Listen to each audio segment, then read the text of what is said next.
84 कोस का अर्थ हुआ 252 किलोमीटर का एक क्षेत्रफल है ब्रजमंडल, जहाँ पर भगवान श्री कृष्ण ने 11 वर्ष कुछ दिन दिव्य प्रेम की क्रीड़ाएँ की हैं, अनेक राक्षसों का वध भी किया, ग्वाल बालों के साथ, गैयों के साथ, राधा रानी के साथ, नंद बाबा के साथ, यशोदा के साथ अनेक प्रकार के खेल किए हैं। वो स्थलियाँ आज भी ब्रज में ज्यों की त्यों सुरक्षित हैं। ब्रजमंडल में जो आते हैं, लेकिन नंदगांव, बरसाना, मथुरा, वृंदावन दर्शन किए और सोच लिया हमने कर लिए दर्शन। आप तो मंदिरों के दर्शन करके चले जाते हैं, ये मंदिर तो बाद में बने हैं। इस 84 कोस में इनके तो दर्शन कराए जाएंगे, नंदगांव, बरसाना, मथुरा, वृंदावन आदि आदि, गोवर्धन आदि, लेकिन भगवान की लीला स्थलियां आज भी हैं, जंगलों में, खेतों में जा जा करके। लीला स्थलियों में भगवान की लीलाओं के अनुरूप उनके नाम रखे हुए हैं, उन्हीं के नाम से, लीला के नाम से सरोवर के नाम हैं, कहीं भगवान के चरण चिन्ह हैं, कहीं भगवान ने बैठ के भोजन किया तो भोजन थाली, आज भी उस स्थान का नाम भोजन थाली है। व्योमासुर का युद्ध जहाँ भगवान का हुआ तो व्योमासुर की गुफा आज भी है, वो युद्ध स्थल आज भी है। भगवान के कंठ से कंठुला गिर गया था टूट के युद्ध के समय, तो मोती आज तक वहाँ पर अंकित हैं शिलाओं में, उसके दर्शन करते हैं। जिस गिरिराज गोवर्धन को भगवान ने उंगली पे उठाया उसके दर्शन किए जाते हैं। गिरिराज जी पे अनेक लीला स्थलियों के चिन्ह हैं, भगवान के समय के, भगवान के चरण चिन्ह हैं।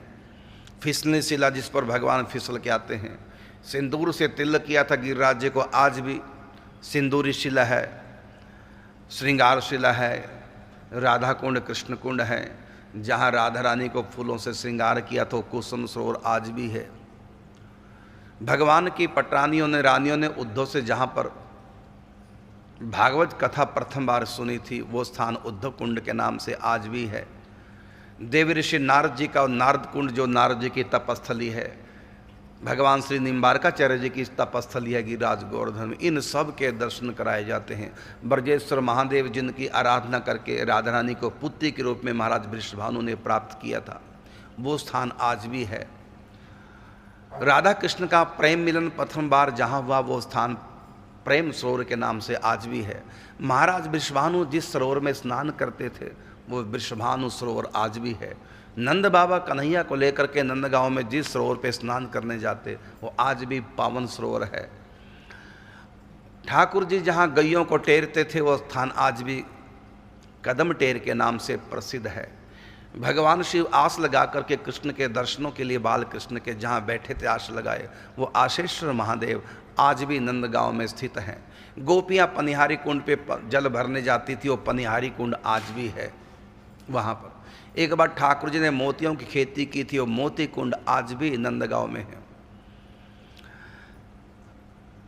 शनि देवता भगवान श्री कृष्ण के दर्शन करने के लिए जहाँ आए थे वो शनि का, कोकिला वन में शनि का स्थान आज भी है। गोपियों ने गोपी गीत जहाँ गाया था पंचम स्वर में, वो कोकिला वन आज भी विराजमान है। बहुत लीला स्थलियाँ ब्रजमंडल में। नंद बाबा ने मन्नत मानी थी, मेरे घर में पुत्र हो, गौओं का रक्षक, गोपाल, तो मैं सब तीर्थों की यात्रा करूंगा। फिर भगवान श्री कृष्ण का प्रागट्य होता है। जब श्री कृष्ण थोड़े बड़े हुए तो नंद बाबा कहते हैं कि बेटा मैं तीर्थों की यात्रा करने जा रहा हूँ, तुम्हारी मन्नत उतारने जा रहा हूँ, तुम मैया को ज़्यादा तंग नहीं करना और घूमने बाहर दूर नहीं जाना। इस प्रकार लगे समझाने तो श्री कृष्ण ने कहा, बाबा आप तीर्थ यात्रा करने जा रहे हैं ब्रज को छोड़ करके, हमारे ब्रज में सारे तीर्थ हैं, कहीं जाने की आवश्यकता नहीं है। नंद बाबा ने बाल कृष्ण की बात पर विश्वास किया, क्योंकि श्री कृष्ण का नामकरण संस्कार जब किया था तो उस समय गर्गाचार्य जी ने कहा था कि आपका जो ये लाडला है, जो इनकी बात मानेगा उस पर कोई संकट नहीं आएगा, जो इनकी बात मानेगा वो सबसे अभय हो जाएगा, आपका पुत्र साक्षात नारायण के समान है। इस प्रकार नामकरण करते समय जो कहा था तो बात याद की नंद बाबा ने कि इनकी बात मानने से ही हमारा कल्याण है, क्योंकि ऐसा गर्गाचार्य ऋषि ने कहा था नामकरण संस्कार के समय, तो उनकी बात मान लेनी चाहिए। कहा बेटा कहाँ है तीर्थ सारे ब्रज में? तो भगवान श्री कृष्ण ने उसी समय सारे तीर्थों को ब्रज में बुलाया। 84 कोस में तीर्थों को स्थान दिया। यहाँ तक कि गया जी भी ब्रज में है, तो गया जी को स्थान दिया। यहाँ तक कि लंका भी है ब्रज में, यहाँ तक कि सेतुबंध भी ब्रज में है, अशोक वाटिका भी ब्रज में है, जगन्नाथ जी भी ब्रज में है, द्वारिकापुरी भी ब्रज में है, बद्रीनाथ ब्रज में, केदारनाथ ब्रज में, हरिद्वार ब्रज में, ऋषिकेश ब्रज में, गंगा जमुना ब्रज में, जमुना जी तो खैर है ही है। तो सारे तीर्थों को भगवान ने ब्रज में बुलाया, प्रयागराज ब्रज में। तो नंद बाबा को ब्रज 84 कोस दर्शन कराए तो पूरे तीर्थों के दर्शन करा दिए, ब्रज से बाहर जाने ही नहीं दिया, सारे तीर्थ ब्रज में आ गए। और ऐसा क्यों हुआ? क्योंकि भगवान की एक लीला के पीछे कई कई कारण होते हैं। एक बार सारे तीर्थों ने भगवान श्री कृष्ण से कहा अवतार के समय, प्रभु सब लोग अपने पापों को हम में धोते हैं। तीर्थों ने कहा तो वो तो पवित्र हो जाते हैं, लेकिन हम मैले हो जाते हैं उनके पापों से, हमारे पाप कैसे धुलें? तो भगवान श्री कृष्ण ने कहा तुम सब ब्रज में आ जाओ, ब्रज रज लगते ही तुम पवित्र हो जाओगे। फिर मुक्ति ने कहा मेरी मुक्ति कैसे? मैं सबकी मुक्ति करती हूँ, मेरी मुक्ति कैसे हो? मुक्ति कहे गोपाल से, मेरी मुक्ति बताए। तो ठाकुर जी ने कहा ब्रज रज उड़ मस्तक लगे, मुक्ति मुक्त हो जाए। तो ब्रज में सबका स्थान है, सारे तीर्थ। तो सारे तीर्थों ने कहा हम कब आए ब्रज में? तो भगवान श्री कृष्ण ने कहा नंद बाबा को समस्त तीर्थों का स्नान कराने के लिए जब मैं आवाहन करूंगा उस समय तुम आना। तो ब्रज 84 कोस की नंद बाबा को परिक्रमा कराई भगवान श्री कृष्ण ने, और यथास्थान तीर्थों को बुला करके स्थापित किया। नंद बाबा ने सारे तीर्थों में स्नान करके अपनी मन्नत पूरी कर ली, ब्रज से बाहर ही नहीं गए, सारे तीर्थ ब्रज के अंदर आज भी हैं। तो ब्रज 84 कोस जब यात्रा करते हैं इन सब तीर्थों के दर्शन भी कराए जाते हैं।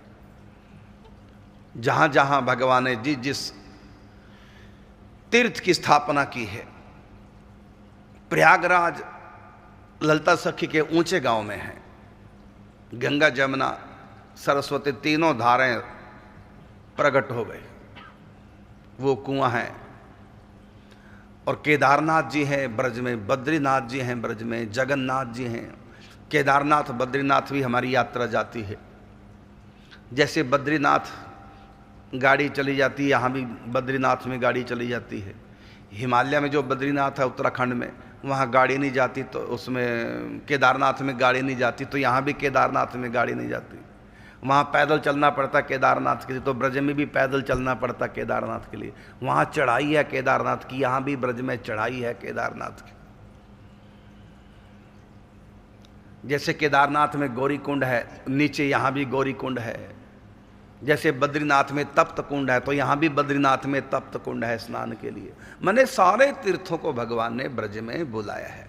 तो जो भी ब्रज 84 कोस की यात्रा करना चाहते हैं, फिर यहाँ भगवान श्री कृष्ण की बाल क्रीड़ा स्थलियाँ हैं, इन सब स्थलियों के जो भी दर्शन करना चाहते हैं, अब आप लोगों ने कापी पेन ले लिया होगा, तो ये 3 से 9 दिसंबर तक ये ब्रज 84 कोस की यात्रा होगी।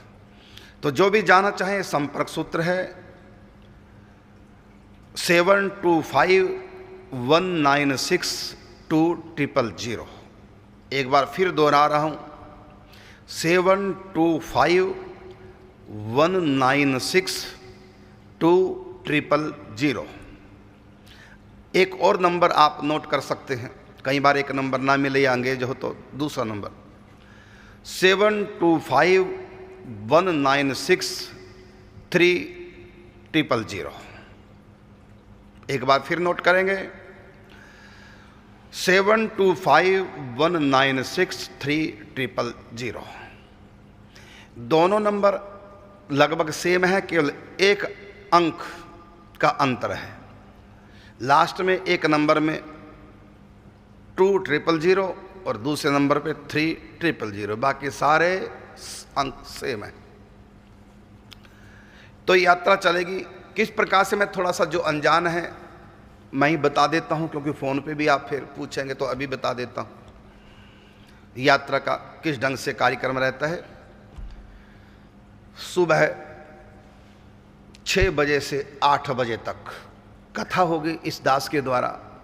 8 बजे चाय नाश्ता सबको मिलेगा और उसके बाद सब गाड़ियों में बैठेंगे और यात्रा चलेगी।